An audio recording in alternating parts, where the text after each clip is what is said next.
직업이 변화하고 있습니다. 여러분, 자동차 공장 하면 어떤 생각이 드나요? 이 사진은 예전 자동차 공장 내부의 모습입니다. 자동차를 조립하려고 하는 많은 기술자분들이 옹기종기 모여서 일을 하고 있죠. 그럼 현재 자동차 공장 내부의 모습은 어떨까요? 이 사진은 미국 테슬라 자동차 공장 내부의 모습입니다. 로봇팔들이 자동차를 조립하고 있습니다. 그럼 자동차 공장에 다니는 분들은 무슨 일을 하고 있을까요? 현대자동차 포스터의 일부입니다. 주제가 있죠? 자기야, 정말 자동차 회사 다니고 있는 거 맞아? 헬스케어 전문가, 보건의료 전문가들은 탑승자의 건강을 확인합니다. 자율주행 연구원은 무인 자동차에 대한 연구를 하겠네요. 기상정보 분석가는 비나 눈이 올 때 자동차 스스로 운행 속도를 제어하게 만들겠네요. 사람이 운전하지 않으면 차 안에서 다양한 일들을 할 수 있습니다. 엔터테인먼트 전문가, 소셜미디어 연구원, 쇼핑놀이 문화연구원, 금융 전문가가 있는 이유겠네요. 이 사진에는 없지만 소리 전문가도 있다고 합니다. 자동차 문을 닫을 때 부 하는 소리 들어보셨죠? 자동차 탑승자로 하여금 부 하는 소리가 편안하게 들리도록 문의 모양과 자동차의 구조를 수정하는 전문가도 자동차 회사에 다닌다고 합니다. 예전에는 자동차 회사를 다닌다고 하면 보통 자동차 만드는 전문가라고 생각했던 시절이 있었습니다. 지금은 이렇게 자동차 회사를 다니는 분들의 직업이 다양해지고 있습니다. 여러분은 이렇게 직업이 변화하고 있다는 사실을 알고 스스로 진로에 대해 고민해 봐야 합니다. 이건 정보 시간이 단지 컴퓨터만 배운다고 생각하는 학생들에게 답변이 되겠네요. 바로 소통입니다. 1853년 우크라이나 밑에 위치한 크림반도에서 러시아와 오스만 제국 연합군이 전쟁을 한 적이 있습니다. 전쟁의 결과 오스만 제국 연합군이 승리하였습니다. 하지만 승리했다고 보기 어려울 만큼 너무나 많은 희생자가 나왔죠. 이 자료만 본다면 마치 많은 사람들이 총이나 대포에 맞아 전사했다고 여겨지는데 그게 아니라는 걸 밝혀낸 사람이 있었으니 그녀의 이름은 나이팅게일, 직업은 간호사입니다. 나이팅게일은 전쟁이 발발한 시점에 군 병원에서 근무를 하게 됩니다. 부상자들을 치료하고 병원에서 사망한 환자들에 대해 기록했는데요. 단순하게 글로 기록한 게 아니라 이렇게 도표를 그렸습니다. 장미 모양처럼 생겼다고 해서 장미도표라고 부릅니다. 까만색 부분은 기타 다양한 사유로 병원에서 사망한 환자 수를 나타냅니다. 빨간색 부분이 실제 전쟁에서 다쳐 사망한 환자 수입니다. 가장 많은 부분을 차지하는 원인이 파란 부분인데요. 그때 당시 사람들은 이것에 대해 소홀하게 여겼습니다. 바로 위생입니다. 전쟁 중에 흙먼지를 뒤집어 쓰고 병원에 간 군인들은 그 상태로 상처를 치료받고 다시 전쟁에 나가게 되는데요. 이 위생 문제를 소홀하게 생각하여 많은 군인들이 사망하게 됩니다.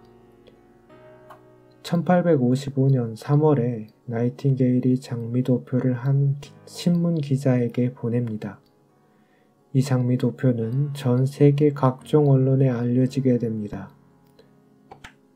위쪽의 장미도표를 보면 이렇게 시간이 지날수록 파란색 부분이 줄어드는 것을 볼 수 있는데요. 이때부터 사람들이 위생의 중요성에 대해 알게 되었음을 짐작할 수 있습니다. 나이팅게일처럼 정보를 다른 사람에게 어떻게 효과적으로 전달할 수 있을까? 이 소통의 방법을 여러분은 정보 시간에 배울 필요가 있습니다. 코로나19 때문에 정부에서도 위생의 중요성에 대해 정보를 전달하고 있네요. 여러분은 정보 시간에 현존 최고의 기술을 배우게 됩니다. 바로 프로그래밍입니다.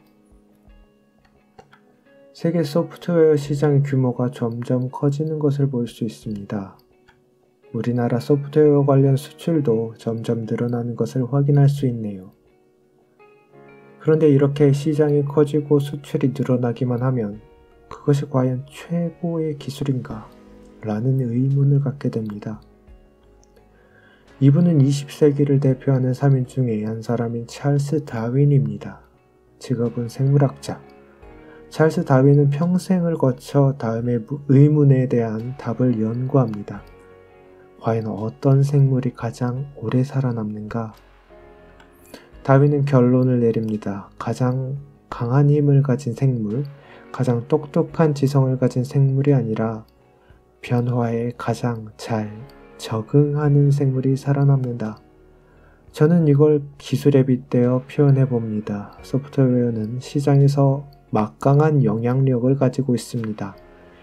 AI, 인공지능, 특수한 상황과 한정된 조건이라면 특정 분야에서 인간의 지능을 능가하기도 합니다. 마치 알파고처럼 말이죠. 그렇다면 소프트웨어는 변화에 잘 적응할 수 있을까? 업종별 소프트웨어 회사 M&A 비중에 대한 자료입니다. 다시 말해 이렇게 다양한 회사에서 소프트웨어 회사를 구매한 비율입니다. 여러분은 펜을 사본 적 있을 것입니다. 여러분은 왜 그 펜을 구매했나요? 잘 써질 것 같아서, 색상이 마음에 들어서, 필요해서 등등 다양한 이유가 있을 것입니다. 회사도 필요하면 작은 회사들을 구매합니다. 이것을 M&A, 인수합병, 다시 말해 회사를 구매하는 것입니다. 가장 많은 비율을 차지하는 경우가 하나의 소프트웨어 회사가 또 다른 소프트웨어 회사를 구매한 것입니다. 두 번째가 금융업, 즉 은행 같은 회사에서 소프트웨어 회사를 구매한 비율입니다. 요즘은 은행에 가서 업무를 보기보다는 모바일로 은행 업무를 보는 경우가 많으니까요. 국방항공, 요즘 비행기 조종사들이 조종하는 비율이 10%도 안 된다고 하죠. 90%는 비행기가 알아서 운행한답니다. 자동차, 요즘 유명한 자동차 회사들이 무인 자동차 관련 소프트웨어 회사를 사들이고 있죠. 이처럼 소프트웨어 기술은 여타 다른 업종과도 상생하며 변화에 가장 잘 적응할 수 있는 기술입니다. 여러분은 소프트웨어 기술의 기본인 프로그래밍을 정보 시간에 배워야 합니다. 예전부터 사물 인터넷이 각광받고 있습니다. 사물 인터넷이란 사물들끼리 서로 정보를 주고받으며 다양한 일들을 스스로 수행하는 기술을 의미합니다. 표를 보면 우리나라 사물 인터넷 시장 규모를 예측하고 있습니다. 유망 분야답게 점점 시장 규모가 커질 것을 예상하고 있습니다. 삼성 관련 기사에 실린 내용의 일부입니다. 사물 인터넷이 바꿀 우리 미래 모습이라네요. 어떻게 알았는지 기계가 내 기분을 알고 분위기를 바꿔준답니다. 옷장이 알아서 뭘 입을지 알려주고 거실, 주방, 화장실 등에서도 사람이 시키지도 않았는데 기계들이 스스로 일을 한다고 합니다. 미래 사회에서 살아갈 여러분은 미래 유망 분야에 대해서도 잘 알아둘 필요가 있습니다.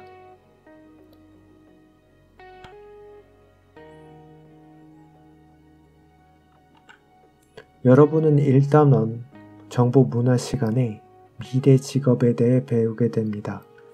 그리고 반드시 알아야 할 정보 윤리도 배우게 됩니다. 2단원에서는 나이팅게일처럼 정보를 효과적으로 전달하는 방법에 대해 배우게 됩니다. 이것은 사람과 사람과의 소통이죠.